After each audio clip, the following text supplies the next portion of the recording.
la Colombia más profunda, entre montañas, ríos y árboles, existe una tierra fértil de exuberante naturaleza, donde paradójicamente no hay agua potable. Esa es la situación que vive Choromandó, un resguardo en Vera ubicado en Dadeiba, Antioquia. Una comunidad resiliente, pero con sed y necesidad de agua potable. Yo estaba preocupado por los niños porque a veces esa agua viene con un gusano. En Postobón entendemos el sentido de la solidaridad y como miembros de la Gran Alianza por el Agua de Antioquia, encontramos respuestas a la falta de agua potable. Gracias a eso, hoy los estudiantes de la institución educativa Erupuma y de otras 6 instituciones educativas de Dabeiba viven en mejores condiciones. Con el apoyo de RECON, una organización que promueve el emprendimiento social, llevamos a estas 7 instituciones educativas ecomuros y ecolavamanos, sistemas hechos con plástico reciclado que almacenan agua y que benefician a más de 3.000 personas. El mecanismo de los ecomuros funciona muy sencillo. Se construye con garrafones también recuperados que tuvieron un proceso de reciclado. ¿Cómo funciona? Se pone el muro, el ecomuro, contra una pared, conectamos ese ecomuro a la canal o a una bajante, esa agua lluvia es recolectada por el sistema y después se reutiliza en labores domésticas. Cuando requiere agua potable, instalamos un filtro adicional, lo que permite que ya pueda tomar sin ningún problema esta agua, 99% agua limpia, potabilizada y sin ningún riesgo de enfermedades. El reto ahora es seguir llevando agua potable a más lugares del país, haciendo que la solidaridad fluya como el agua. Contamos contigo, con tu solidaridad. Si quieres contribuir a que llegue agua potable a más regiones, entra a litrosqueayudan.com y haz tu donación. Porque cuando fluye la solidaridad, todo fluye. Postobón, tómate la vida. Sala de Velación La Abadía, Casa de Funerales. Un lugar moderno, confortable y con excelente ubicación en la Avenida Las Vegas, a 20 minutos de Medellín. Nuestra sala de velación La Abadía es un ambiente tranquilo, especial y elegante. Un sitio hermoso para que nuestros clientes y la comunidad puedan honrar y conmemorar la memoria de sus seres queridos.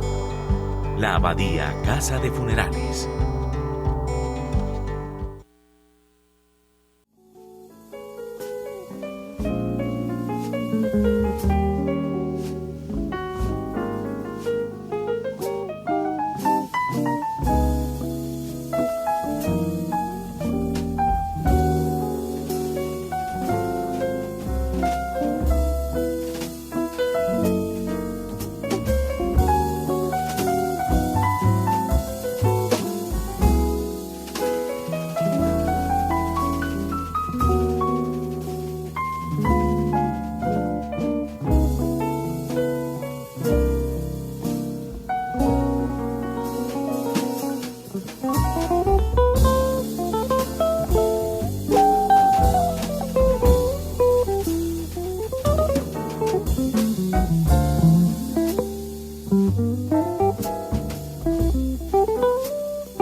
Volvemos con Cohesión 2021, espacio de negocios, relacionamiento y formación de FENALCO Antioquia, con el patrocinio de Postobón, Plenitud y sus marcas Funeraria Medellín y La Abadía.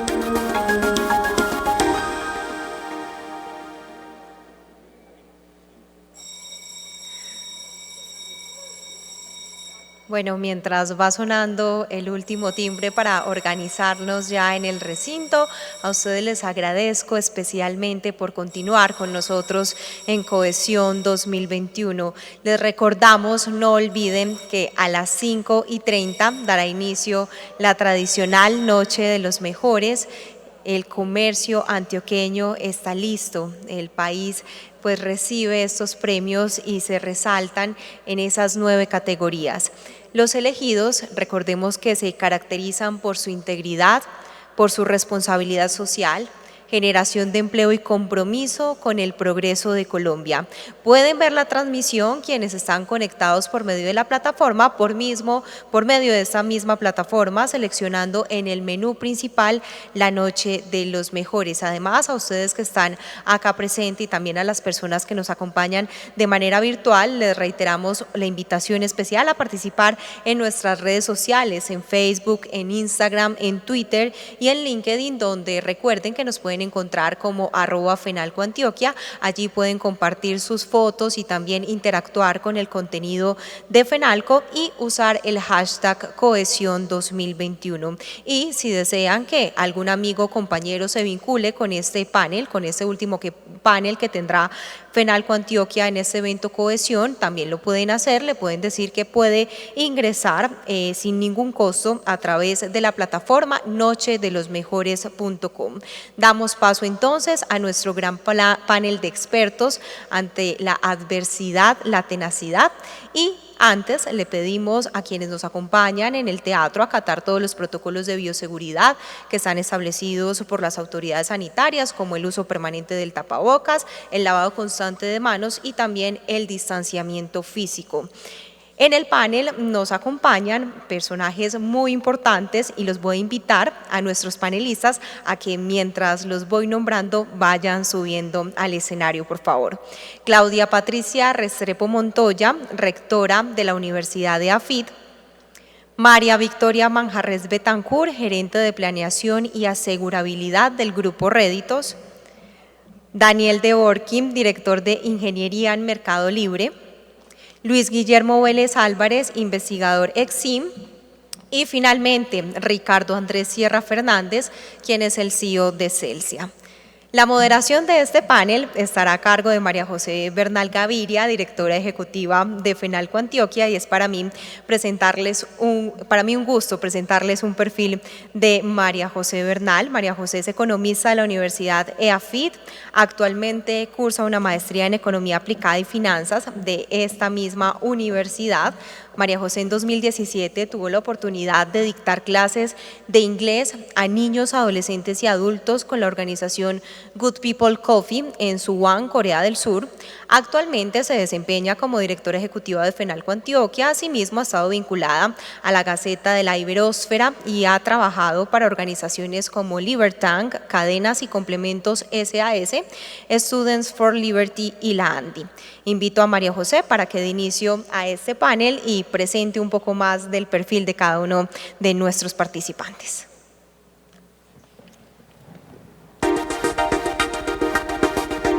Procrédito, la central de riesgos más grande e importante del sector, te invita al panel de expertos Ante la adversidad, la tenacidad.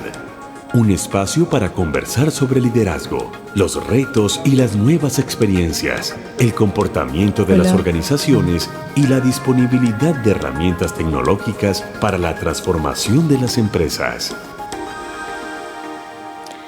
Buenas tardes a todos. Muchísimas gracias por acompañarnos hoy. La verdad es que este es un espacio muy emocionante para nuestra federación y para mí en especial, mi primer evento de cohesión como directora ejecutiva, y aquí tengo una plana mayor espectacular para conversar estos minutos, esta horita que vamos a tener en el panel. Ante la tenacidad, ante la adversidad, la tenacidad. Esto es lo que vamos a hablar hoy. En el marco de nuestro evento académico Cohesión, damos inicio a este panel. Hoy entonces tenemos a Claudia Patricia Restrepo, rectora de mi universidad. Tenemos a María Victoria Manjarrés, gerente de planeación y asegurabilidad de Grupo Réditos, una empresa sumamente importante. Tenemos a Daniel Dworkin, director de Ingeniería de Mercado Libre, una empresa completamente disruptiva y que claramente está en el imaginario de muchos de nosotros. A mi profesor y mi mentor Luis Guillermo Vélez, investigador, economista, un columnista espectacular y que todos los días nos da cátedra a muchos. Y a Ricardo Andrés Sierra, CEO de Celsia, una empresa que también nos ha mostrado una gran transformación y cómo implementar, que te lo preguntaré en su momento, esa cultura que es un reto tan grande para las organizaciones. Sin más preámbulos, yo quiero que empecemos esta conversación. Siéntanse libres de, en el momento que quieran dar insights o opiniones sobre sus propias realidades, porque acá tenemos sectores muy diversos y perfiles muy diversos. Es bienvenida a la conversación. Entonces, para que no sea un panel que es una pregunta para todo el mundo, vamos a irla dirigiendo y el que quiera puede complementar. Entonces, la primera pregunta yo se la quiero dirigir a Daniel. ¿Cuál es el aprendizaje más grande que ha adquirido liderando organizaciones o empresas? Y también a María Victoria. Entonces… Bueno, muchas gracias. Sin duda que el modelo por ahí más antiguo de el jefe manda, la gente hace caso y funcionamos como empresa, no sé si alguna vez fue correcto, pero definitivamente no funciona más. Creo que el aprendizaje más grande es que la única forma de atraer, contratar, retener y mantener a la gente talentosa que uno necesita para crecer en estos tiempos es confiando en la gente, es delegando correctamente, es empoderando a la gente a ser dueña del problema que vienen a resolver y confiando muchísimo en esos equipos de gente talentosa. De acuerdo, Daniel. Buenas tardes. Mil gracias por esta invitación tan especial. Yo creo que aprendizajes muchísimos y seguramente el último año y medio ha marcado un aprendizaje demasiado grande para todos y las empresas no somos ajenas a ello. Yo creo que un aprendizaje fundamental es la capacidad para adaptarnos a la evolución que va teniendo el mundo.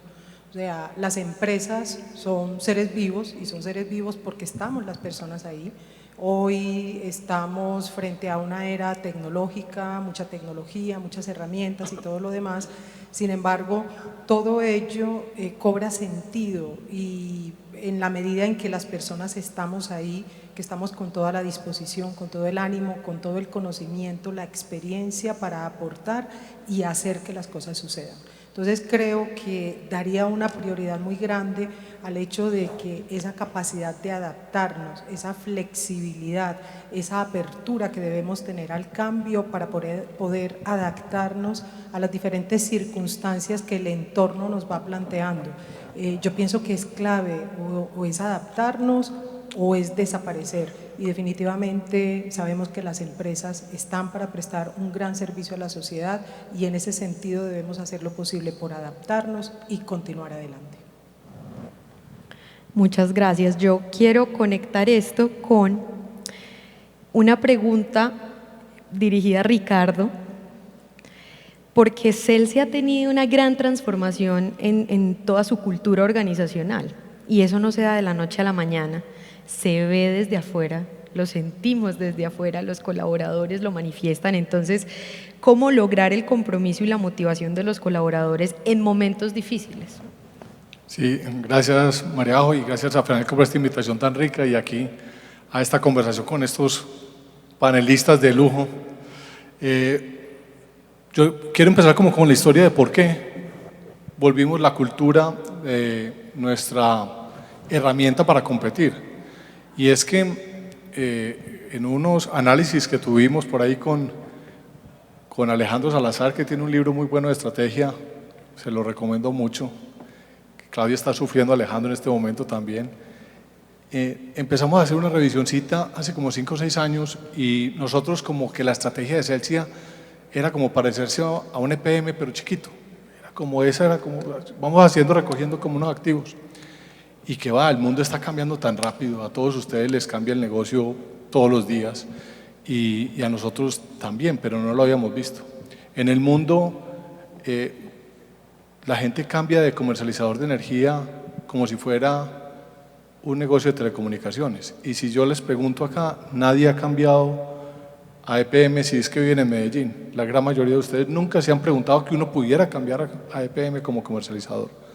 Entonces nos dimos cuenta de que el pan, la torta, se la estaban comiendo nuevos entrantes, disruptivos, y que uno no compite ni con tecnología ni con capital, sino con el talento, con la gente.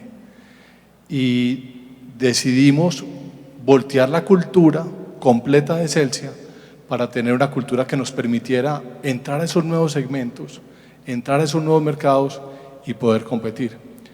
Y dijimos, esto es un viaje de 3 años, me acuerdo mucho, y la verdad ha sido un viajecito un poquito más largo. No sé, pasar del PowerPoint al PowerPlant es durísimo. Y ahí vamos, y lo más lindo de todo ha sido que, pues cuando uno hace esas mediciones de clima laboral, lo que tú decías, María José, la gente se montó en esto, porque nos volvimos paranoicos y cuando uno se vuelve paranoico la gente entiende la necesidad del cambio. Una vez logramos que la gente entendió que había que cambiar, ya todo fue muy fácil y ya los equipos muy empoderados están haciendo locuras, que ojalá que podamos hablar un poquito de ellas. Espectacular, cuéntanos un poquito, ¿qué locuras están haciendo? Pues bueno, nosotros, no sé, ahora se habla mucho de la energía solar. Doctor Luis Guillermo, hace 5 años no había nada solar en este país, habían unos startups chiquitos haciendo cositas y nosotros dijimos vamos a hacerla y me acuerdo mucho todos los de la industria, incluso pues los vecinos de aquí verdes tan grandes, sí. Que nos decían no están locos, no se metan ahí, aquí este mercado es hidro, aquí no hay nada que hacer para las otras tecnologías y hoy por hoy esa es la tecnología más competitiva que hay en el mercado. Entonces pasamos de tener 10 megavatios en un proyecto piloto y hoy vamos en proyectos de construcción 650 y en proyectos en desarrollo 1 giga. Para darles una idea, 650 megavatios son 650 hectáreas cubiertas en paneles solares y generan empleo, podemos generar entre 8.000 y 10.000 empleos en el proceso de construcción. O sea que es de verdad transformacional, eso es muy transformacional. Llegando a La Guajira, el carbón se va a acabar en algún momento, pues a este ritmo que vamos, y el petróleo, y en La Guajira hay proyectos lindísimos de 1.500, 1.800 megavatios en construcción eólicos. Celsia tiene 330, tecnología que conocíamos por una cosita chiquita que teníamos en Costa Rica, muy, muy emocionante. Pero esa es como la mirada, pero la otra mirada es como la de activos, pero la locura que más nos gusta es, ¿ustedes se acuerdan de la abejita Conavi? Y ustedes saben que en la industria de los servicios públicos abejitas Conavi no existen. Es decir, a uno le pasan un papelito por debajo de la puerta y ahí donde no lo pague. Entonces, estamos en un viaje lindísimo de volver a esos clientes que antes les decía, o todavía les dicen usuarios, de volverlos verdaderos fanáticos. Y si ustedes miran la forma en que nosotros atendemos, hay un cliente, nosotros atendemos el Valle y el Tolima, 1.200.000 hogares. La forma en que los atendemos es como si fuera la abejita Conavi, una experiencia inolvidable. Entonces eso también es una cosa que nos emociona mucho. Me alargué mucho, me entusiasmé. No hay ningún problema. Yo le quiero hacer la misma pregunta a Claudia. Es que hay que aprovechar que acá tenemos líderes de distintos sectores y eso es sumamente enriquecedor. Las instituciones educativas también son empresas. Entonces, pues ¿cuánto tiempo llevas como rectora en EAFIT y cómo ha sido ese cambio? Porque de todos modos hay que mantener una motivación de personal. Bueno, pues primero un saludo, gracias por este espacio, me encanta esta conversación y gracias a todos ustedes además por decidir estar aquí escuchando esta conversación, porque eso finalmente es un acto de deseo, de voluntad. Mira, esa es una frase que le duele mucho a las universidades, que las entiendan como organizaciones y que las entiendan como empresas. Creo que esa es inclusive una de las primeras cosas con las que uno tiene que lidiar y es, miren, las universidades, un poco lo decías ahorita Ricardo, sufren de un mal y es la convergencia, es decir, todas nos queremos parecer. ¿Por qué? Porque así nos conduce la ley, porque los diferentes indicadores nos ponen a competir en los mismos índices, entonces cada vez tú empiezas a ver que todas las universidades terminan tratando de parecerse todas entre ellas, lo cual en vez de generar valor, destruye valor, porque en últimas las universidades debemos responder a lo que pasa en nuestro contexto. EAFIT es una universidad que nació hace 61 años gracias a la decisión de empresarios que entendieron que se necesitaba como alguien que jalonara la solución de problemas para ese momento, que era el desarrollo económico del territorio. Ese ADN que tiene en su nacimiento es el ADN que hace poderoso a esa universidad, porque es el ADN que le permite estar conectado, que le permite responder a los problemas concretos, tratar de conectarse con las nuevas realidades. Pero cuando tú estás en un sector que todo el mundo trata de parecerse, o sea, así como pasa que es una de las cosas que uno aprende en estrategia, y es que uno debe jugar en el lugar donde es único, no tratar de parecerse a todos los de su industria. Entonces, cuando te encuentras con un escenario donde todos se quieren parecer, se pierde el poder de la transformación. Entonces yo desde que llegué les decía, mire, el problema nuestro no es ser la mejor, es ser única, es darle respuesta a eso que la región necesita, que el país necesita, que Latinoamérica necesita, que el mundo en últimas está pidiéndole. Las universidades en este momento o se reinventan o salimos del mercado. ¿Y a qué nos referimos con esto? Yo creo que todos ustedes los he escuchado, ya sea como padres de familia, como profesores, como estudiantes, que siempre hay una pregunta sobre la pertinencia de la educación. O sea, las empresas en su mayoría tienen que llegar a resolver un montón de problemas porque son más rápidas para responder, porque lo entienden más rápido, porque la cogen. Cuando van a las universidades podemos sufrir de esa cosa que empieza a pensarse tanto hacia adentro, que cuando uno empieza a pensarse hacia adentro, claramente se desconecta de lo que el mundo está pidiendo. Entonces estos han sido unos meses de aproximarme además a una universidad a la que me gradué hace 20 años más, muy distinta, con una pluralidad y con una diversidad y con un proyecto humanista y científico muy potente, pero también debo decir una universidad que necesita reconectarse con su naturaleza, con su ADN, reconectarse con las preguntas que nos genera este cambio de época y que además nos genera lo que estamos viviendo todos, un escenario donde yo creo que no va a haber nueva normalidad. De lo que se trata es de una reinvención. Yo suelo decir que el renacimiento surgió después de la peste negra.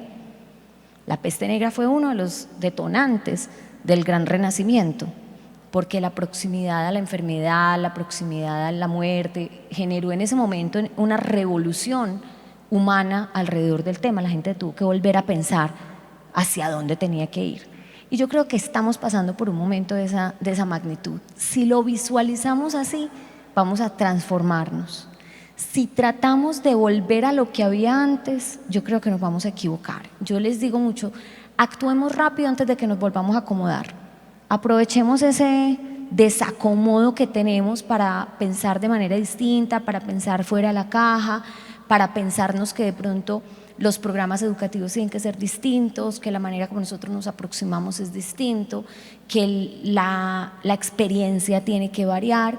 Y recientemente estaba en un conversatorio con Asobancaria y hablábamos de la reactivación económica. Y yo les decía, listo, hay que reactivar la economía, pero pensemos que también hay que reinventarla un poquito. O sea, este es un buen momento para introducir nuevas visiones, nuevas perspectivas, cosas que parecían que no se podían hacer, ya se pueden hacer.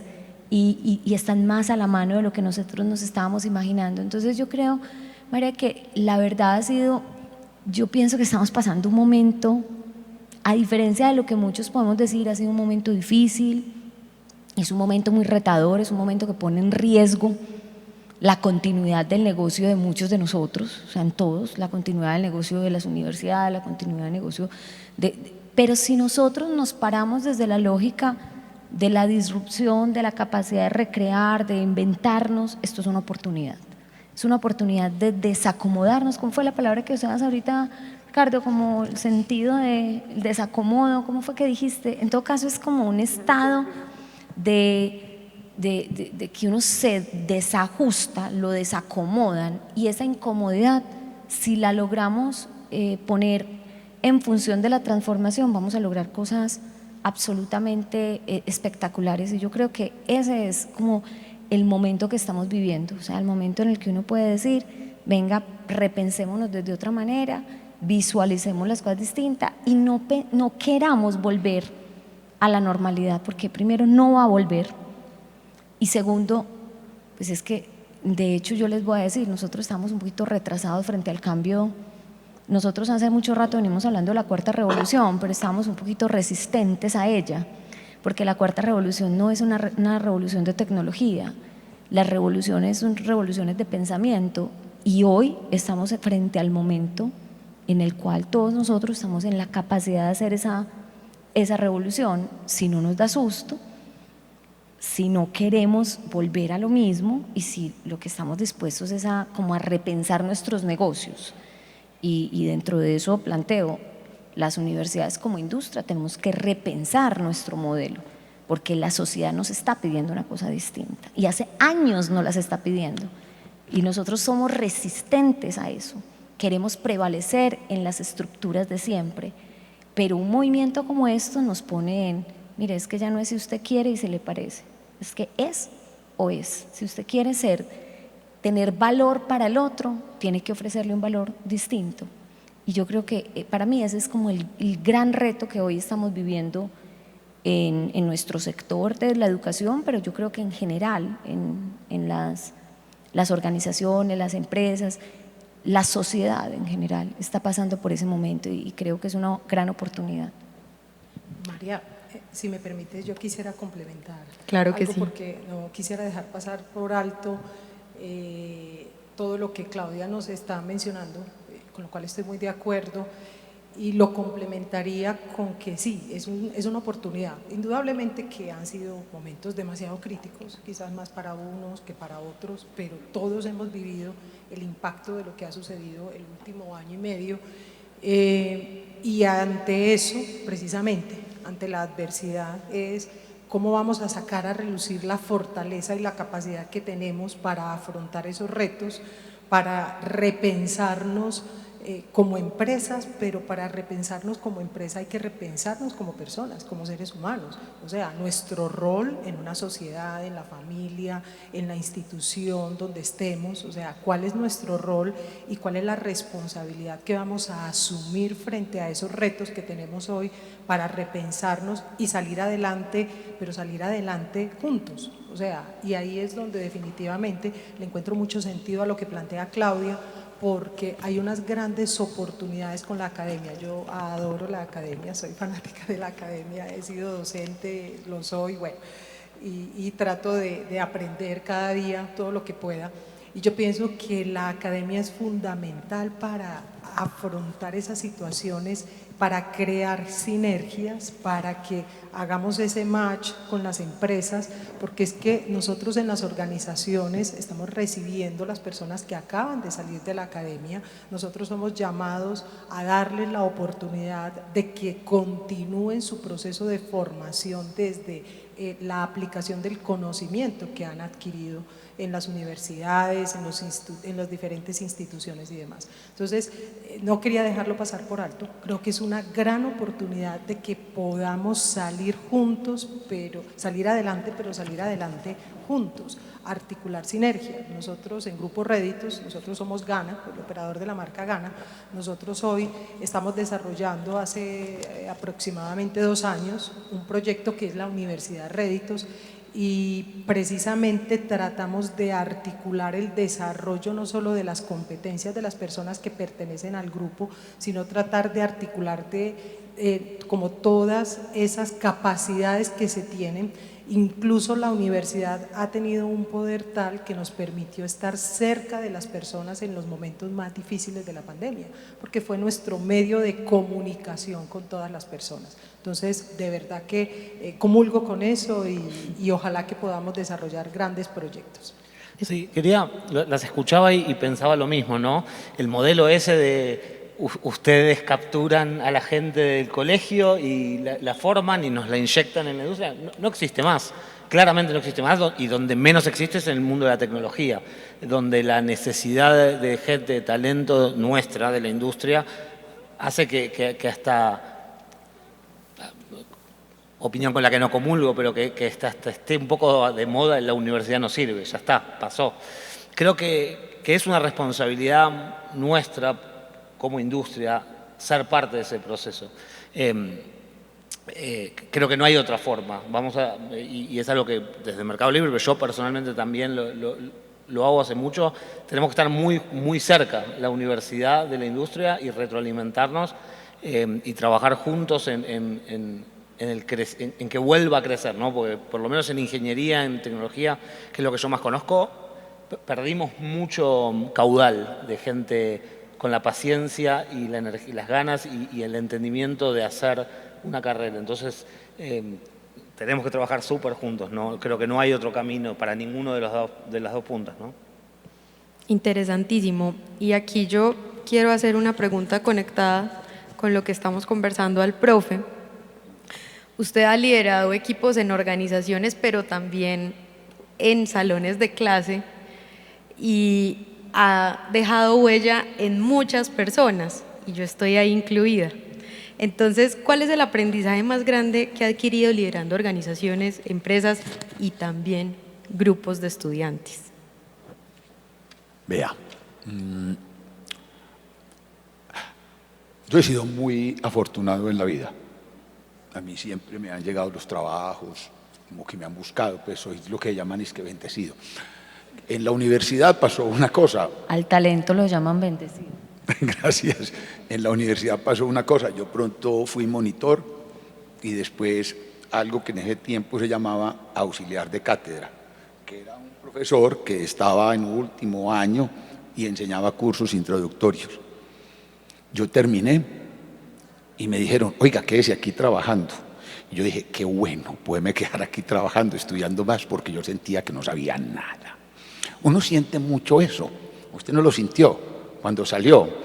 Y bueno, y entonces al poco tiempo, yo no sé por qué, decide el decano, yo quiero que usted sea el jefe del departamento de economía. Yo dije, por Dios, me metí en la grande, porque yo era joven, pero además iba a ser el jefe de todas esas personas que habían sido mis profesores. Y entonces eso era, y yo ¿cómo hago? Y pues entonces hice lo único que sabía.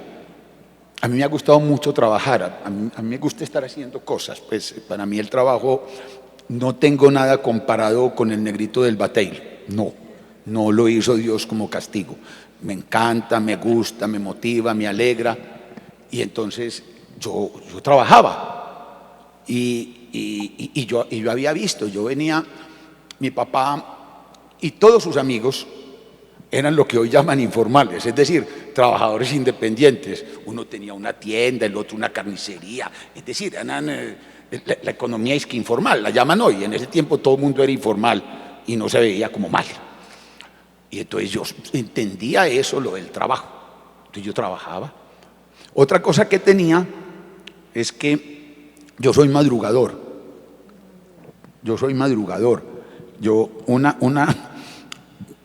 Mi tía Oliva era del campo.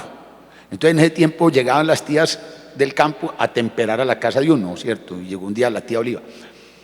Y entonces la tía Oliva fue a temperar y un día, la primera amanecer, empezó, Mariela, muchachos, muchachas, los cogió el día.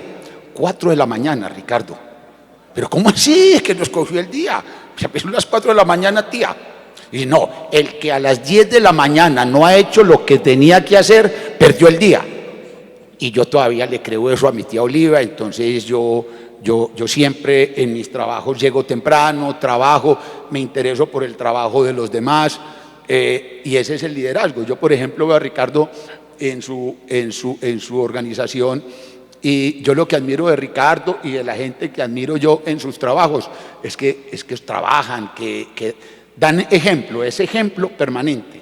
Entonces yo creo que esa es la base de cualquier liderazgo, y así en todos los trabajos pues he trabajado mucho, con mucha alegría, interesándome mucho en los demás y madrugando. Claro que no hay que madrugar tanto. Perfecto, profe, muchas gracias. Yo quiero aquí hacer una pregunta inicialmente para Daniel, pero nuevamente siéntanse libres de complementar, y es que en el marco de la cuarta revolución industrial, ¿cómo se debe enfocar el tema tecnológico para el fortalecimiento de las empresas? Está bueno. Es un gran desafío, ¿no? Porque yo no soy tan viejo, pero cuando yo empecé a trabajar en esta industria de la tecnología, había una industria de la tecnología. Hoy no hay una industria de la tecnología. Hoy hay tecnología en todas las industrias, desde la educación a absolutamente todo. Entonces, parte de lo que hablábamos antes, como industria, no hemos podido hacer el catch-up necesario para tener el talento y los recursos y la gente capacitada para soportar el crecimiento de esto en los últimos 20 años. Me imagino ustedes lo deben sufrir también bastante. Entonces, ahí hay un desafío que el modelo que por ahí teníamos como industria hace 10 años de quejarnos de que hay pocos programadores y bueno, esperar que las universidades nos manden más, claramente no funciona. Y lo que tenemos que hacer todos, en mayor o menor medida, es ser parte de ese desarrollo de talento, de ese desarrollo de oportunidades. Ahora tengo la suerte de estar en Mercado Libre, que por el tamaño que tiene podemos invertir muy fuerte en eso. El 40% de todas las fuerzas que estamos contratando este año dentro de tecnología son más de 1000 personas en Latinoamérica, gente sin experiencia laboral, gente que tenga la curiosidad, que tenga las ganas de aprender, pero sin experiencia laboral. Están 6 semanas estudiando full time y después se incorporan en los equipos. Obviamente, Mercado Libre tiene la espalda para hacer eso, pero a diferentes tamaños, a diferentes posibilidades, tenemos que ser todos parte de que eso pase. Entonces, no podemos poner el título de Cuarta Revolución o el título que upenda bien, pero si no tenemos las herramientas y no trabajamos para que eso pase, queda en el título, nada más. Entonces, obviamente que podemos hablar que hoy en día con las redes sociales y con el e-commerce es mucho más fácil llegar a la gente. Puedo tirar algunos números que a mí me da mucho orgullo. Más del 50% de todas las pymes de toda Latinoamérica vendieron por primera vez online durante la pandemia a través de Mercado Libre. 80% de ellas vendieron por primera vez a una ciudad fuera de donde están principalmente. Buenísimo, pero no alcanza. Nosotros vamos a hacer obviamente todo lo que podamos por eso, porque es nuestro negocio, pero no alcanza. Vamos a tener que seguir trabajando todos juntos en seguir desarrollando ese talento y en seguir profundizando realmente esa revolución. Si no, queda a medias. Sí, quería complementar lo de Daniel, que llevándolo como un nivel un poquitico más de lo que nos pasó a nosotros. Nosotros, el gran problema que uno tiene es la capacidad como de que la gente se le mida a adoptar tecnologías, automatización de procesos y todas estas cosas, porque pues, ya es, como decía Daniel, está en todas partes la tecnología. Pero entonces, viendo eso, me acuerdo mucho, nos pasaron un papelito de esos que le pasan a uno en algunas reuniones de asistencia. Y ¿cómo así que nosotros en Celsia tenemos asistencia pues, en las reuniones? Imagínense eso. Hicimos un censo de cuántos formatos teníamos en la compañía. Y éramos 1200 celsianos y teníamos 1800 formatos. Entonces yo dije, no, ¿por qué es esto? Pues empezamos pues con el equipo de talento y y nos dimos cuenta de que si uno empezaba a reducir formatos, era reducir procesos y era pues, reducir puestos de trabajo, ¿no es cierto? Colaboradores iban a sufrir. Y hicimos una promesa, como para conectar, porque la adopción. le hicimos una promesa a todos los colaboradores. Le dije, nadie sale de Celsia por un proceso de automatización o de adopción tecnológica. Nos vamos a reentrenar, nos vamos a capacitar, vamos a buscar quiénes son las competencias que tiene cada uno y lo llevamos. Hoy ya somos 2.000 celsianos y hay 300 formatos, todos digitalizados. Entonces, pero son ese tipo de promesas, la tecnología hay que humanizarla. Pero déjame, porque yo me quedé con una frase que dijiste antes, no te quise interrumpir, pero que me gustó mucho. La famosa transformación digital que está tan de moda hoy, hay consultores especializados en transformación digital por todos lados, es una transformación cultural. Si vamos a traer a un millennial especialista que se crió en Facebook y le vamos a decir cómo tiene que comunicar en redes sociales, porque nosotros siempre comunicamos así, digamos, no estamos transformando nada, estamos contratando un millennial nada más. Entonces, es una transformación cultural y comulgo completamente desde la perspectiva de una empresa de 30.000 colaboradores en 19 países que nada tiene más fuerza para esa transformación que la cultura. Nada, absolutamente nada. Así que... Además, ¿sabes qué pasa? Que uno se encuentra con eso, que uno llega y dice, bueno, hay un área de transformación digital. Yo me encontré, por ejemplo, en la universidad con el itinerario al 2030 y dice, bueno, transformación digital. Y yo, no, es que eso ya no, eso no es un reto, eso ya es la realidad. Y falta área de transformación digital, la transformación digital es de todos. Es decir, yo creo que el gran cambio de paradigma es que nosotros no nos dimos cuenta en ese paso entre la tecnología es un área y hay una industria de tecnología y la tecnología es parte del lenguaje que ya tenemos que dominar todos nosotros. Yo les decía, mire, un graduado nuestro, ya además de que tiene que dominar un idioma, claramente va a tener que dominar un lenguaje de programación, independiente de lo que estudie. Pero además lo que tú dices, la gran dificultad hoy que tenemos con el desarrollo de talento es que los estudiantes no están en una disposición de irse a estudiar 4 años tecnología o ingeniería de sistemas, por ejemplo, porque claramente ellos sienten que en 4 años lo que ha pasado es que le han entrado 3 o 4 revoluciones a ese proceso. Entonces están esperando los denominados microcertificaciones, microcurrículos, y ahí ha habido una resistencia de todos alrededor del tema porque hay una defensa ultranza como de la ruta de que entonces estudiamos 5 años y si no estudiamos 5 años y no salimos graduados en esos 5 años. Entonces realmente uno sobre lo que está viviendo es como un cambio de paradigma, que es eso que tú denominas ese cambio de cultura.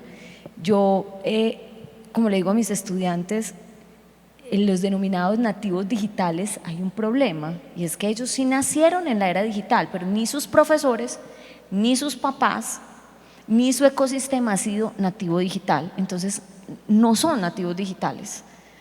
Yo hoy tengo mis estudiantes que son tan nativos digitales y entonces cuando uno les pone un trabajo igual vuelven y hacen lo que uno hacía a la era industrial, le ponen a leer un libro y se lo divide por capítulos y cada uno lee un capítulo, entonces yo me los gozo y digo, no, pues qué tan digitales, no qué tan holísticos.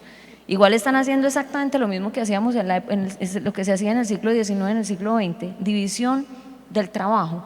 Entonces ahí es donde verdaderamente uno dice, la revolución es una revolución cultural, es un cambio de paradigma, es entender que la tecnología no es un algo adicional, es un algo que condiciona nuestra manera de pensar, de vivir, de actuar.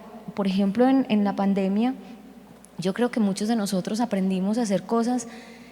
Yo, por ejemplo, te voy a decir, a mí ya me da mucha dificultad, digamos, hacer ciertas cosas que antes hacía presenciales, ya descubrí que las puedo hacer de otra manera y todos nos tenemos que montar en que esa dinámica cambió la manera como consumimos, cambió la manera como nos relacionamos con la expectativa que tenemos frente a la afuera, y ahí sí que creo que esa denominada revolución lo que es un cambio completamente de pensamiento, de paradigma. Hay dos cosas hay dos cosas de la transformación digital, de este concepto que también creo que está bueno marcar, que parte de por qué no me gusta el concepto. La primera es que da la impresión de ser optativa, ¿no?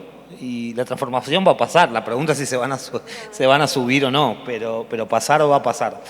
Y la otra es que cuando hablamos de la revolución, suena a que es una foto en el tiempo, va a venir la revolución.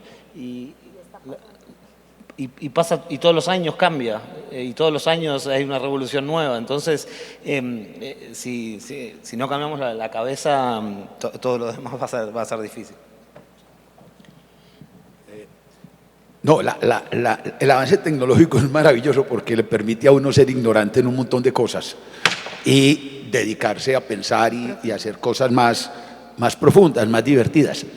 Cuando yo estudiaba en la universidad teníamos 3 cursos de computadores 1, 2 y 3, y nos enseñaban unas cosas horrorosas.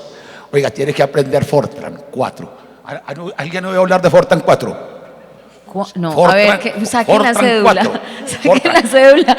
Y entonces teníamos que aprender, y aprendíamos COBOL, y nos enseñaban unos programas, las cosas más miedosas, y entonces el profesor, que llamaba Marco Aurelio, un gran tipo, me decía: si no aprendes eso vas a ser un analfabeta informático, te va a llevar el diablo. Hombre, siquiera no aprendí y siquiera ya se me olvidó todo, gracias a todo esto. Es que la tecnología tiene esa cosa fascinante, ¿cierto? ¿Sí? El único que necesita saber aquí de electricidad básicamente es Ricardo, ¿sí? Pero nosotros podemos disfrutar todos los beneficios de la electricidad ignorando todo ese asunto. Y esto es, ¿a qué voy con esto? Claro, uno tiene que ocuparse en su momento de tratar de enseñar los saberes como casuísticos que hay. Es decir, los griegos, voy a hablar de los griegos son interesantes, y ahorita el doctor Manjarres lo mencionó. No, Andrés Aguirre dijo que él no era un antiguo, sino un clásico. Un clásico. Entonces, ellos distinguían entre la episteme, la doxa y la taxis, ¿cierto? Y la práctica, ¿cierto? Y la práctica hay que enseñarla. La doxa es la opinión, que esa hay que combatirla, la opinión sin fundamento, el discurso del retórico, pero la episteme, ¿cierto? Hay un saber que es fundamental y que es el que permite meterse en todos los otros saberes. Yo soy economista y obviamente pues como todo mundo ve, ¿cierto? El que tiene cabeza de martillo todo lo ve como un clavo. Yo donde voy veo una función de producción, donde voy veo una función de costos. A mí me pintan una empresa o un negocio y yo trato de utilizar mis categorías analíticas y ordenar con mis categorías analíticas. La micro es muy bonita. Yo trataba de hacerle entender la micro a los estudiantes, porque la teoría, hay cajas vacías, son cajas vacías. Uno no puede enseñarle al estudiante, por ejemplo, le hubiera enseñado a los estudiantes la demanda de teléfonos básicos. Yo sé todo de telefonía alámbrica, lo sé todo. Toda la tecnología la domino, la conozco, ¿sí? Ya quedé completamente obsoleto, ¿cierto? Si no hubiera tenido un poco de episteme, de formación, de entender la caja vacía para llenarla de cosa empírica. Entonces, a mí a veces me asusta mucho que nos volvamos pues muy casuísticos. Hay que estar experimentando y mostrando lo que se da, pero lo fascinante de las cosas nuevas es que nadie sabe dónde va a reventar eso. Y de pronto viene una revolución y de pronto se nos cambió el mundo y salió donde pues, nadie lo esperaba, ¿cierto? La electricidad no la inventaron los fabricantes de velas. Pues yo quisiera compartir un poco la experiencia desde las empresas, pues nosotros, Daniel obviamente que está en una empresa que la tecnología es su core, Ricardo por obvias razones. Nosotros somos una empresa que ha sido muy tradicional, somos una empresa grande, una empresa que está regada en todos los municipios del departamento, y definitivamente cuando empezamos a hablar de esa transformación digital, indudablemente que la primera transformación tiene que ser desde la cultura, o sea, lograr realmente nuestro reto al final del día para hacer la apropiación de la tecnología, llámese cuarta revolución industrial, como la queramos llamar, pero nuestro gran reto es lograr que 5.000 personas directas y otras 10.000 o más indirectas, hagan la apropiación de la tecnología que nosotros estamos requiriendo que hagan para poder ofrecer un amplio portafolio de servicios como el que nosotros tenemos. Yo estoy de acuerdo con eso, más allá de pensar en que, bueno, vamos a hacer una inversión, porque si tú necesitas hacer esa renovación tecnológica, la transformación digital, hacer apropiación de nuevas tecnologías, entonces, listo, desde la parte financiera, desde la parte de planeación definimos en qué momento se va a hacer, cuántos recursos necesitamos y procedemos a hacer el estudio, qué elementos o qué tecnología necesitamos y procedemos a hacer la inversión. Sin embargo, cuando tú llegas a la realidad de la organización, tú puedes tener toda esa tecnología, pero si las personas no dan ese salto a apropiarse de ella, es probable que no cumpla con su función. Y ahí es probable también que digamos, es que hicimos la inversión que no era, es que el que escogió la tecnología se equivocó y demás. Cuando quizás nos equivocamos en las organizaciones al no dimensionar primero cómo vamos a llegar a esas personas que tenemos en los diferentes puestos de trabajo, porque esto no es solo a los que están allá en el área de tecnología, los que están en el área de transformación digital, porque las tenemos, o los que están en el área de innovación, sino todas las personas, cómo van a recibir esa tecnología, cómo vamos a combatir el miedo a que llegó tecnología, llegó la automatización, llegó el bot, llegó el RPA, el RDA, el VPN, el que sea, y entonces, yo voy a quedar out, voy a perder mi puesto, voy a hacer lo humanamente posible, ahí salen las emociones, para demostrar que no necesitamos esa tecnología porque yo lo puedo hacer, yo lo sé hacer y no es necesario que se haga esa inversión. Entonces, yo creo que el reto grande es realmente cómo vamos a hacer la transformación cultural. Y hay algo importante, miren, nosotros somos una compañía que tiene que pensar en la apropiación cultural, igual que todos, de los clientes internos, pero también de nuestro cliente externo. Nosotros tenemos ese gran reto porque nosotros atendemos una cantidad de clientes, especialmente los clientes de nuestro principal producto, que es Chance, son personas que en su gran mayoría, de acuerdo a nuestros estudios, son reacias aún a hacer esa apropiación tecnológica. Y yo me atrevería a decir que no es ni siquiera en el 100% porque no quieran, porque no saben o porque no son capaces. Está demostrado que independientemente de la edad, la apropiación la podemos hacer. Es porque les da más susto perder la posibilidad de la cercanía de ir a uno de nuestros puntos, encontrarse con nuestra asesora, con nuestro colocador y tener con quién conversar, con quién entablar una conversación, con quién compartir emociones. Entonces, al final del día esa tecnología se vuelve en ese gran habilitador y ya nuestro reto es cómo vamos a ser capaces, uno, de identificar la tecnología que necesitamos en nuestras organizaciones, pero sobre todo, cómo vamos a hacer la transformación cultural, tanto de nuestro cliente interno como de nuestro cliente externo, para que efectivamente esa tecnología cumpla la función para la cual la hemos seleccionado. Yo creo que el reto es demasiado grande. Sí, de hecho te diría que elegir la tecnología es la parte fácil, y no es fácil, pero es la parte fácil, claramente. De acuerdo, no, el reto es gigante y las organizaciones las hacen las personas, involucrarlas desde el momento cero. Yo quiero hacer una pregunta, esto está espectacular, qué conversación tan chévere y les agradezco porque ha sido muy enriquecedora. Las empresas hacen algo gigante en la sociedad y estamos hablando de cómo capacitamos seres humanos para entrar a unos retos tecnológicos del día a día que ya son transversales, no es una industria específica, no es un área específica en la empresa, sino permear toda una empresa, cómo hacer también con nuestros usuarios, los clientes, porque eso es 360 grados los cambios que se aplican en el tema tecnológico. Pero hablemos de qué deben hacer las empresas para hacer esa parte fundamental del desarrollo de la sociedad. Y aquí empiezo con el profe. ¿Qué deben hacer las empresas? Hacer las empresas. Ay, había una pregunta. Tan de buenas nosotros de último. De la democracia. Y esa la voy a juntar. Primero. ¿Cómo? La voy a juntar con otra y es… Con esta. ¿Cuál consideran que es el rol de las empresas en la construcción de democracia Ay, y Dios. en la sociedad civil actual? Yo pensé mucho esa pregunta, y me vine con dos ideas. La democracia es un sistema muy riesgoso, es un riesgo muy riesgoso, incluso en pueblos muy cultos, ¿cierto? Democráticamente eligieron a Hitler, a Mussolini, y en democracia se toman decisiones muy estúpidas. Entonces es riesgoso. Pero también pensé otra cosa, la democracia, y esto es importante como admitirlo, la democracia es joven y tenemos que educar la gente en la democracia, en los valores de la democracia y la libertad.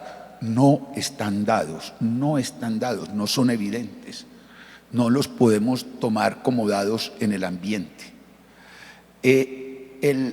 A mí me parece que el mundo, el Estado, con su capacidad, el Estado benefactor, se ha convertido como en Dios, como lo que la gente esperaba de Dios, la gente le pedía.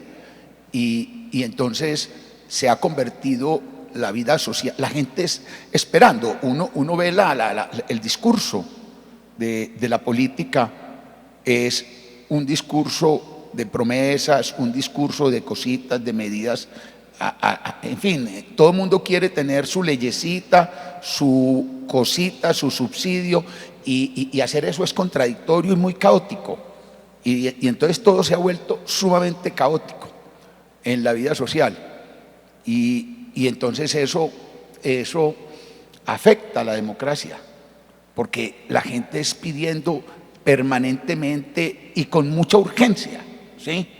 Ya se cree, así como antes creíamos en los milagros, ¿cierto? Y rezábamos para que Dios nos hiciera el milagro y ganarnos la lotería. Ahora creemos en el Estado y creemos que milagrosamente el Estado va a cambiarnos nuestra condición, la condición de las personas o la condición de los negocios o cosas de ese tipo, y buscamos una política y generalmente se fracasa porque eso no es lo que ocurre en realidad, lo que cambia la condición de las personas, pero eso lo tiene muy metido la gente en la cabeza. Y entonces hay unas demandas exageradas y un enredo, y eso, entonces ¿qué pueden hacer las empresas y las universidades? Tenemos que enseñar de eso, tenemos que enseñarle a la gente que las cosas se logran emberriondando a trabajar, y que la riqueza son los bienes materiales que producimos, y que no hay otra alternativa, y que eso es lo que se ha hecho, aunque no lo creamos, porque la gente tiende a desvincular a veces, no sé por qué sesgo cognitivo, cree que la riqueza son los estados financieros de las personas acaudaladas, y eso no es la riqueza. La riqueza es esto, la riqueza son las cosas que consumimos, todos los bienes que están y que ha ido produciendo, y en eso se va avanzando la sociedad. Entonces, pero se ha puesto esa cosa y la gente se afana, no sé. Yo creo, por ejemplo, que estamos en Colombia hoy en una situación que se llama la trampa del ingreso medio, ¿sí? Cuando los países eran muy pobres, entonces había, la sociedad estaba, pues la gente nacía campesino y iba a ser campesino toda la vida, y era obrero y iba a ser obrero, y entonces había una estratificación. Cuando una sociedad se pone en movimiento, ¿sí? ¿Qué es lo que le viene ocurriendo? Colombia se está desarrollando, no les quepa la menor duda.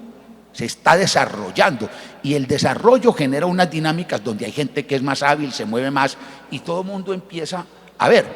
Entonces las expectativas se crecen más, como que las posibilidades de realizarlas, y se viene con el cuento de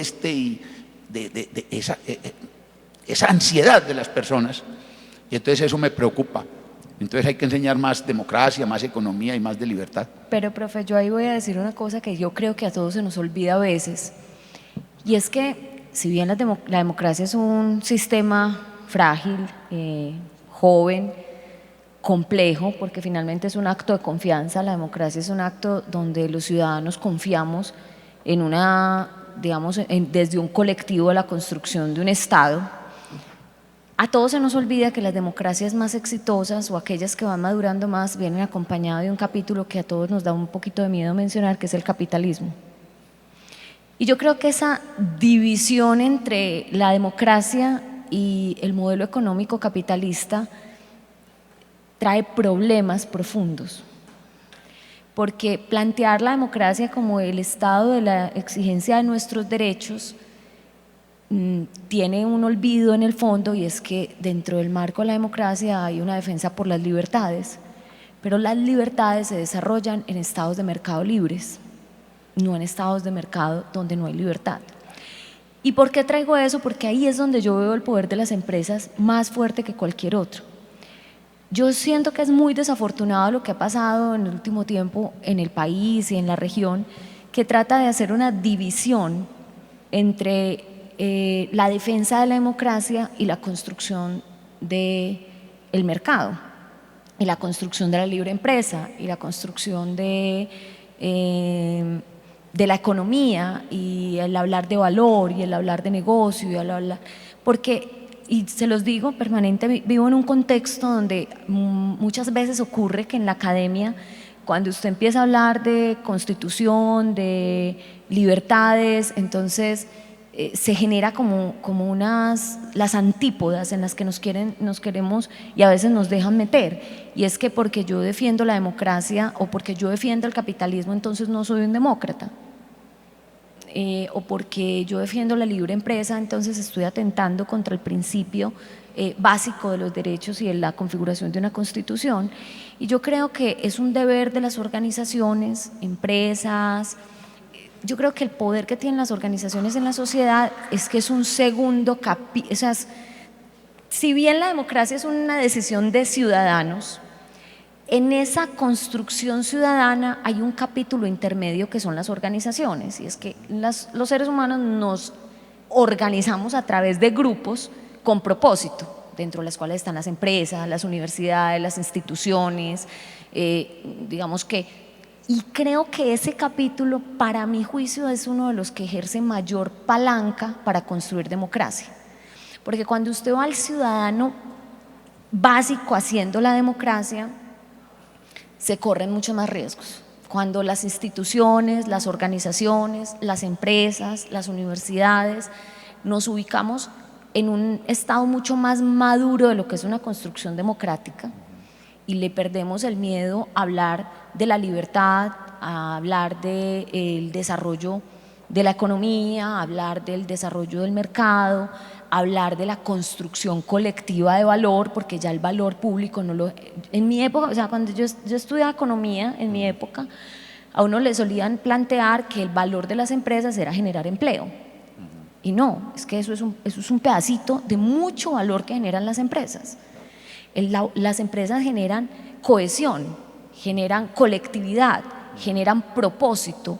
Yo cuando usted hablaba ahorita del trabajo recordaba mucho a mi papá era un defensor del trabajo y decía, en el trabajo nos construimos los seres humanos, porque ahí construimos nuestro sentido de propósito. O sea, el trabajo no es simplemente ir a que le den a uno un salario y punto, sino que es la construcción del propósito de uno en ese hacer, en ese materializar, en ese dignificar.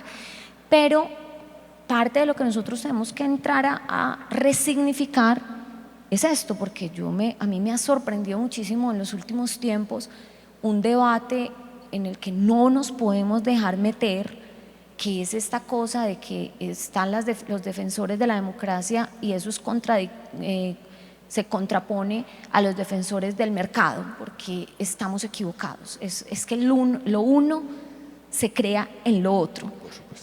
Entonces yo sí siento que la tarea de nosotros como organizaciones, como instituciones, es justamente como colectivos intermedios en esas democracias, que trabajamos además a través de, nos tejemos en construcciones colectivas de grupos con propósito, es tratar de entender la generación de valor público y no entregarle. Primero, la generación de valor público no es solamente de los gobiernos, es una construcción de valor entre todos.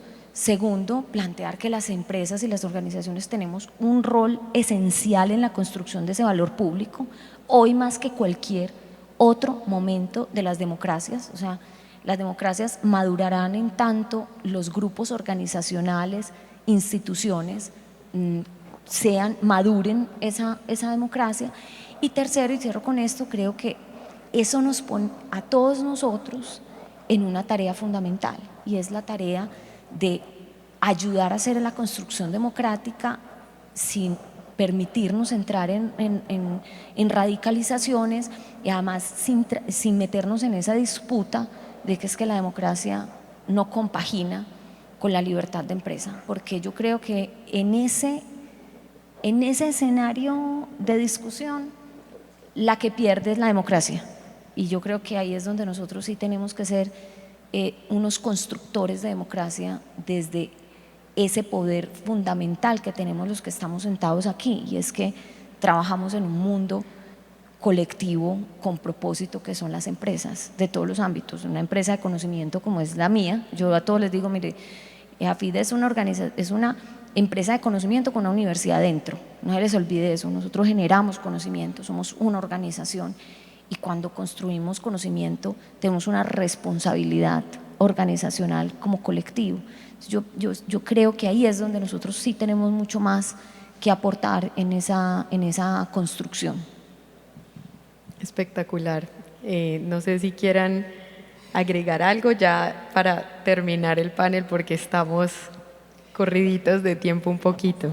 Sí, yo creo pues que nuestros compañeros lo expusieron de una manera muy precisa, muy amplia. Indudablemente, yo creo que las empresas tenemos grandes responsabilidades con la sociedad, gran responsabilidad con estas nuevas generaciones, con la transformación. Claudia lo explicó muy ampliamente, el trabajo dignifica, no se nos olvide, y las empresas dan la oportunidad de que podamos desarrollar nuestra actividad desde la orilla del conocimiento que decidamos, que escojamos y en la cual nos sintamos mejor más bien. Y en ese sentido es una responsabilidad que tenemos con la sociedad. Las empresas, además de todo lo que mencionaba Claudia, dan la posibilidad de inclusión, dan la posibilidad de que las personas lleguen independientemente del sector de la sociedad en el cual se encuentren, y eso definitivamente no lo podemos perder de vista. Son un pilar fundamental para el desarrollo de la sociedad. Las empresas somos proveedoras de bienes, de servicios, producimos, entregamos a través de diferentes medios unos elementos que buscan satisfacer las necesidades de una comunidad hacia afuera, o sea, la experiencia de nuestros clientes, de nuestro público, de nuestros usuarios, y hacia adentro posibilitan el desarrollo económico como tal de una sociedad. Y sí, como bien lo mencionaba nuestro maestro acá presente, hoy el país se encuentra en ese momento de desarrollo que yo pienso que es crítico, es clave, pues las organizaciones estamos llamadas a jugar un rol fundamental en ese desarrollo como tal. Es el desarrollo de una sociedad que indudablemente inicia desde la casa, desde cuando nos enseñan a madrugar, a trabajar, a que hay que salir a ganarnos lo que queremos, lo que tenemos, y las empresas son ese espacio donde de una u otra forma podemos llegar incluso a pensar que a través de ese trabajo podemos lograr muchos sueños a título personal. Entonces, definitivamente no podemos perder de vista eso, no podemos dejar de lado en esa discusión frente a la democracia. Es más, hay que mirar cómo nos vamos a articular para que efectivamente esa democracia madure, y nosotros, dentro de las múltiples responsabilidades que tenemos en las organizaciones, también tenemos la de educar a las personas que están en ellas, que tengan una información, que tengan un conocimiento claro para que puedan tomar la mejor decisión como sociedad, no pensando en un bien particular y personal, sino que como sociedad tenemos que salir adelante.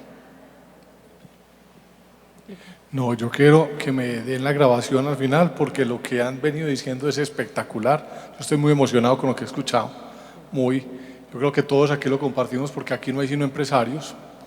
Pero quiero darles dos anécdotas. En el Valle, ese momento del paro fue muy duro. El Valle lo vivió como ninguna otra región del país. Y allá operamos nosotros pues con muchas cosas. Entonces desde las quemas de los carros, de daños a las instalaciones, ese paro de verdad que se vivió allá, la gente se está quedando pues sin una libra de arroz. Pero después de eso, los empresarios del Valle empezaron a decirse, hombre, pero ¿qué está pasando? Hicieron una encuestica, una investigacioncita. Se dieron cuenta que los jóvenes no tenían ni idea, pero de verdad es impresionante qué significa ser empresario. Y nos atacaban a todas las empresas. Entonces yo creo que lo que tú decías, Victoria, es súper importante. Las empresas en este momento, más que hacer lo que siempre hacemos, tenemos que salir del closet. Salir a defender las libertades, el libre mercado, el capitalismo consciente, para hablar de una expresión que le pone ese toque para sacarlo de las otras, digamos, etiquetas que le ha puesto el capitalismo completamente equivocadas. Y tenemos que salir del closet. Incluso nosotros pues hemos venido en un trabajo muy bonito con algunos elementos de comunicación para nuestros clientes y para nuestros colaboradores, en donde les contamos qué pasa con los 100 pesitos que les llegan a Celsia. Cuando uno dice, todas las ventas las reducen a 100 pesitos y empieza uno a entregar los 100 pesitos y eso se va pues en proveedores, en inversión. Y cuando llega uno a lo poquito que queda, porque es que a todos nos queda muy poquito, uno de las ventas, y empieza uno a decir cuánto se lleva el Estado. Es el gran socio de todos nosotros, es el gran dueño, es ese Estado benefactor. Y hacemos la reflexión con todos los públicos en los que estamos, hombre, no hay nada gratis, no hay nada gratis, esto no es imprimiendo billetes, esto no hay nada gratis. Y cuando uno hace esa reflexión y se las muestra a muchachos en las comunas de Cali, la gente empieza a entender. Es que yo creo que no es sino salir a hablar con ellos. Y hablando con ellos, entonces, yo creo que tenemos una posibilidad muy linda de darle un nuevo renacimiento, usando la expresión de Claudia, Colombia, y volver a trabajar hasta las 10 de la mañana, profesor. Pero además solo te voy a decir algo, y es que le tenemos que perder el miedo a la palabra empresa. Es que no es solo los jóvenes. Recientemente yo estaba en un escenario con empresarios y estábamos construyendo un capítulo de planeación, y en la conversación algunos de nosotros estaba planteado que quedara dentro de los hitos el tema de la libre empresa, el mercado, y les daba duro, como no, es que nos juzgan si lo ponemos. Y yo, pero es que nosotros no podemos ser vergonzantes de un ejercicio de libre economía, porque lo que les digo, le hacemos más daño a la democracia que construcción. Yo creo necesitamos que un mercado libre. Pero creo que también por lo que... que hable el mercado libre.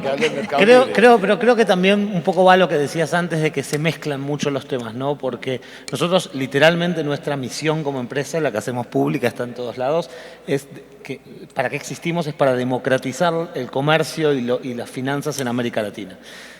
Y eso no habla de ningún proceso político, eso habla de que estamos trabajando muy fuerte para bancarizar al 60% de no bancarizados, para educar financieramente, para que la gente tenga Daniel, inclusión. Claro, totalmente, que a través de la inclusión y de la educación vamos a poder dignificar, como hablábamos antes, a un montón de gente, y eso es construir esa democracia también. Entonces, creo que es verdad, se mezclan mucho por ahí, ¿no? Todos los temas. Bueno, les agradecemos muchísimo este espacio. Qué emoción escuchar esto, porque los empresarios pecamos por ser súper tímidos de hablar abiertamente de capitalismo, de por qué generamos riqueza, de por qué el sector privado transforma la sociedad y es el que democratiza lo que antes no se democratizaba, el que incluye donde antes no había inclusión, el que genera oportunidades donde antes no las había. Entonces, gracias, porque aprendimos muchísimo.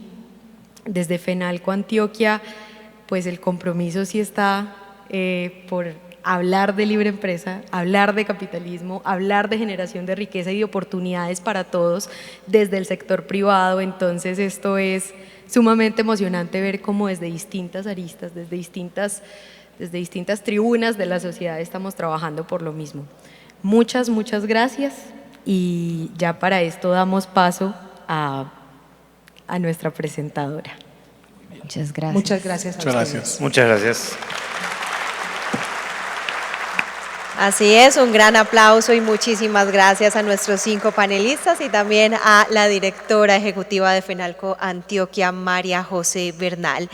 Damos así por finalizado nuestro evento empresarial. A las personas, a todos ustedes que estuvieron presentes, lo hicieron de manera presencial, muchísimas gracias. Volver a vernos es muy grato, y también a aquellos que se conectaron por medio de nuestra plataforma, muchas gracias por acompañarnos. Los invitamos finalmente a visitar la muestra comercial que tenemos en el hall, a salir de manera ordenada para implementar todos los protocolos de desinfección y regresar a nuestra gran gala, la tradicional Noche de los Mejores 2021, que dará inicio ya en media hora a las 5:30 de la tarde en este mismo lugar y por medio de la plataforma, seleccionando en el menú principal lanochedelosmejores.com. Les deseamos a todos una feliz tarde y nuevamente muchísimas gracias por acompañarnos.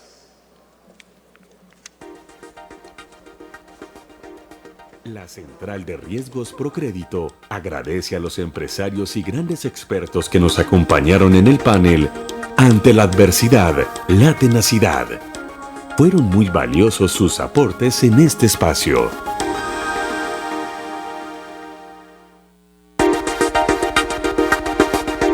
Agradecemos a todas las personas que hicieron parte de Cohesión 2021, un espacio de colaboración, cooperación y relacionamiento para la transformación de los negocios y las empresas del país.